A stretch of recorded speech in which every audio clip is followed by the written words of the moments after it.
ọkwa na oyi nwoke na oyi nwaanyị unu na-afụ ebe a bụ ndị ahụ nwụrụ anwụ na ya bụ ụlọ zere eze n'ama ọkpala nke ebe ụmụ akwụkwọ na-agụ n'Oko Polytechnic bi. Ọkwa na nwoke anụnwa ka ndị BBC na-eme otu nwaanyị si n'ụlọ anụnwa wee pụta intaviu. Ya bụ nwatakịrị nwaanyị wee na-ebe akwa wee na-asị na-enwere otu nwoke chọtara oyi ya nwaanyị na nke nwaanyị na-ebupụtara ozi ya na nke nwoke na-afụbekwa ozi ya, bịakwanụ na-ebupụtago ozu nke nwoke anụnwa. Ọkwa ọmarịcha nwatakịrị nwoke a na ọmarịcha nwatakịrị nwaanyị a na ọkwafa bụ ndị nwụrụ anwụ n'ụlọ anụnwa zere eze.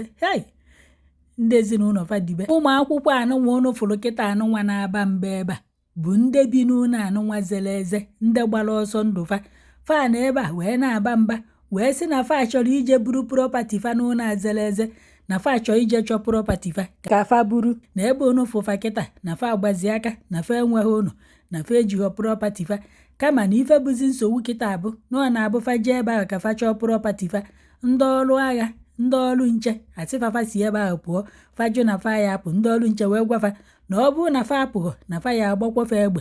Ụmụ akwụkwọ a wee nọrọ ebe a na-aba mba si na fa merụrụ ahụ na si hapụfa ka fa jee chọọ propati fa. Unu a na-anụkwa ụnọdụ 3 dekin wee zaba n'ime ana, nke dị na ana o zere eze, nke first dekin ọdụ n'ime ana, second floor ọdụ n'ime ana.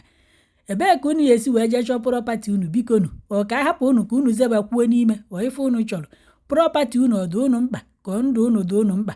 Unu a na-anụkwa na ụdị akụkọ dị unu so na ndị nke anwụrụ anwụ ọ na-abụ ọ bụ na-agwa fa ka e buru propati fa ma ndụ fa dụrụ fa, ọ dị unu ka fa ya echuzu propati fa wee hapụ ndụ fa? Ọ bụrụkwa na ịbụ onye nne ma ọ bụ na ịbụ onye nna ma na onwe nwanne gị na-akwụrụ ụgwọ akwụkwọ ma na o nwere onye metụtara ịma n'obi na ụlọ anụnwa zere eze, kpọkwa ya na foonu gwakwa anya na tawa na ndụ ọ dụrụ unu kakwa mkpa ma karịa anya bụ propati. Amakwa m ife ụmụ akwụkwọ a ji propati nwa eme. Propati ego ọ na-ede ebe ahụ? Propati nwa onye egota ndụ mmadụ? Bikonu ndị nne na nna nwa ụmụazị a gwanụfa fa na tawa doo, gwanụfa fa na tawa amamife fa na-achọ n'ime ebe ahụ.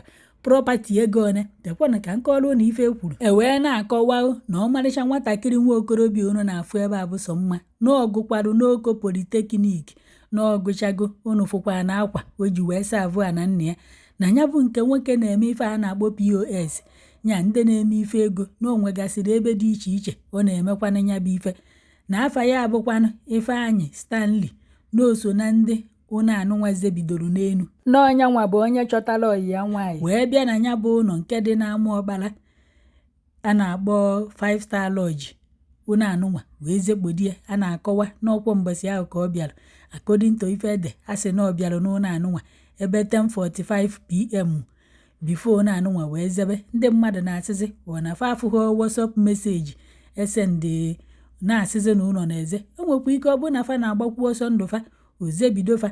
Unu mana nke nwaanyị enyekwa na afịa wee dịka Vivian Chinedum na ya bụ nke nwaanyị na ọ graduate wee na-emezi ụmụ ife bekin ndị a na-emelụ ndị mmadụ keeki n'obikwa na ya bụ ama ọkpala wee na-emegasịrị ndị mmadụ keeki nke ọbụla ịchọ melụ na ọnya nwa bụ onye nke bi na anya bụ ụlọ nke nwoke anụnwa wee chọrọ ya wee bịa asị oyi nwoke na oyi nwaanyị.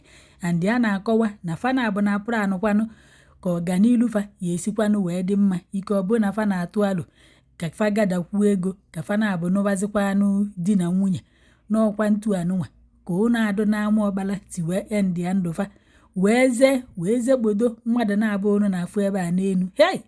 Ọ gịnị ka nne na nna fa ya akụ? Bikonu nke a bụkwa mmadụ ịkwacha aka tielu ọkụ ka akụ ịzụọ nwa na praịmarị zụọ na sekọndịrị kwụọ ụgwọ akwụkwọ yunivasiti. Unu mana ego ọ na-ada bịa kwụọ ụgwọ unu nye ya n'ime ife niile. Oluzie mgbe nwatakịrị ya enye onwe isi ebe amaghị wee pụta. Chineke nna ekwekwana ka ụdị ife anụnwa mee n'ezinụlọ mmadụ na-abụ ọzọ. Chineke bupụrụ ezinụlọ fa ụdị ka ọnwụ ike anụnwa. Chineke gbakwanụ nne na nna fa ume na ụmụnne fa na ndị oyi fa na ndị ikwu na ibe fa ka fa wee dị nwuo nya bụ ife, maka na nya bụ ife ọ bụrụkwa obere ife ma ọkwanụ ma ife anyị akpọ nke anụnwa. Ụfọdụ nọ na kọmentị na-ajụ na ndị uwe ojii ejegokwa akpụrụ landlord nwa ụlọ anụnwa ya na ketika na fa kwesịkwa ịnọ n'ime ụlọ nga and na-ekwesịghị imefe intaviu ka a jụọ fa ajụjụ si hapụzie nke a na-ekwu na landlord jikwa wee sị ndị bi n'ụlọ wee kwapụ, ketika jikwa wee na-anaka ego. Ajụa ndị bi n'ụlọ fasị na enweghị mbọsị landlord sendịrị ozi na WhatsApp ụfọdụ si na ndị bibu ebe ahụ bifo ka landlord gwa afa kwapụ na ndị ọfụzi bụzi ndị caretaker tiri n'ụlọ. Ọ na-abụ na landlord amaghị na caretaker na-etinye ndị mmadụ ka ọ na-abụ na caretaker tinye ọ nara ego rie. Landlord ụnụ ya na-ada ọhịa ịpụta ike riburu n'ụlọ were ife gbachie geeti dee na ụlọ a na-ada na ọ na-ada onwe onye fụrụ ya ọ marịghị ife na-eme o nwere onye ya afọ onwe ya sị ka ọnwụnwa damisi na landlord enweghị ife ọ dere maọbụ na ụgwọ fafa kwapụ ekwesịghị ime interview mgbu ndị uwe ojii ya na caretaker si chọwa kwafa ọ bụ na fa agbara ọsọ si jee chọtafa ụmụ mmadụ bụ ife anụ nwa nwụrụ ego odufa mkpa karịa ndụ ndị mmadụ. Ọ bụ na landlord bi n'ụlọ anya na caretaker ahụ fafụ na aka ọ na-agbawa ọdụ ụnụ kafa ahịa aka na ebe ahụ fa hapụ ododo ndị anụ wee tinyere n'anya bụ ụlọ ụna fa afụhụ ụlọ ahụ ka ọ na-agbawa ekwensu alụgokwa ọrụ amakwụkwọ m ife anyị akpọ nke a Chukwu na alụ mkpụrụ obi fa na ndokwa.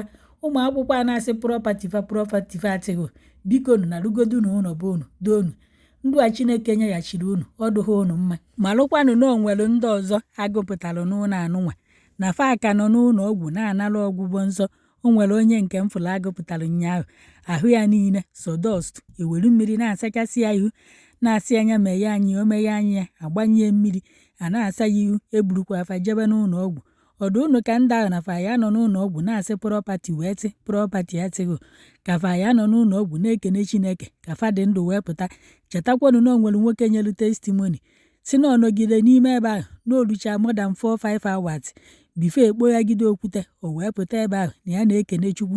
Ọdụ ụnụ ka nwoke ahụ ka na ebe a na-ekwu okwu prọpati ya gwa na ụmụ akwụkwọ a na-ebe ekwugheri fa na ruo ụlọ befa. Just imagine, okay, all these tenants will play with their life. All these people here will play with their life. See her hand. She's in. See her face. See. She won't go carry her property. They say they go and go for your own property. And government just there. We they homeless. So